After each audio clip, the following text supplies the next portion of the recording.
while talking about the Rebbe's place upstairs in the shul, when he davened on the Dreimis Mizrachi side, the southeastern side, I would like to describe a little bit what it was like. The Rebbe would daven in that corner, meaning on the right side of the Oren Kodesh. If you're standing facing the Oren Kodesh, on the right side, that was the place that the Rebbe considered, as he said by that Fabrengen, his Mokim Kavua, his set place. So there was the table there that was by the wall between the Cheder Sheni and the shul, in the Beis Medrash.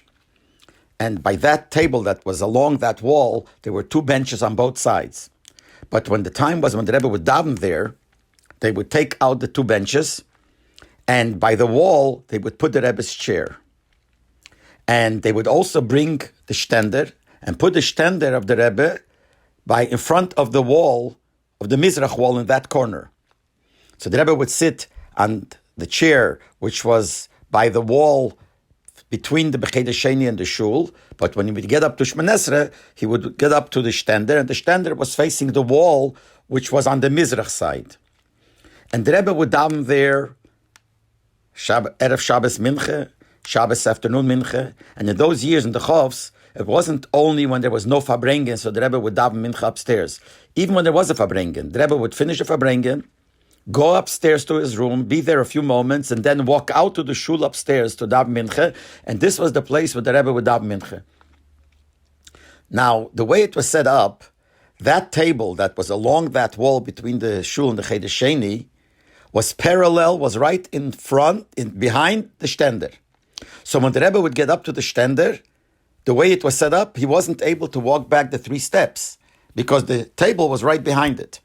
So there was always somebody who stood there, not always the same person. Many people tried to do it very often, that as soon as the Rebbe got up and came over to the stender, he would walk over and push the table over. That means the end of the table that was closer to the stender would push it over more to the wall where the Rebbe's chair was. And that made a space that the Rebbe was able to walk back the 3 steps.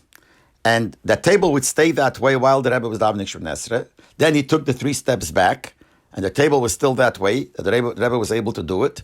Then, when the Rebbe would walk back to his stender for Chazoros or Shatz or whatever, so then they would pull the table back out, and that made place for the Rebbe to sit down. So then when the Rebbe turned around to sit down for Chazoros or Shatz, there was place because the table was moved away already, and the Rebbe would sit down on his chair. And people felt that it's a big schus to be able to do this, to push it, to make it more comfortable for the Rebbe to go back. Otherwise, the Rebbe would have to turn on the side of the table and walk back. And like this, he was able to walk back straight from the stender. And people thought this was a great schus to be able to help the Rebbe.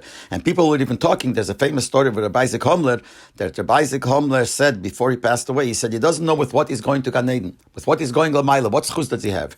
Then he reminded himself that he has one schus. He was once walking by the Alter Rebbe's house. The Alter Rebbe was learning Gemara in front of the window or something, and a daf Gemara flew out of the window.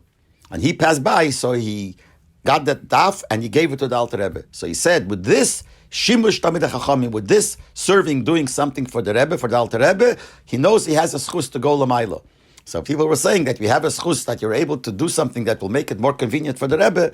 That's a schus that will go Lamaila, schus that we have. And different people would do it. There were some people who did it many times because they stood there and they special made sure to do it. But other times, other people did it also. I mean, myself, I remember there were quite a few times that I was standing there and I moved over the table towards the wall between the Cheder Sheni and the shul, which means towards the Rebbe's chair, so the Rebbe was able to walk back. And then when the Rebbe came back to his stender, I pulled it back, and then it made space for the Rebbe to be able to sit down on his chair by the table.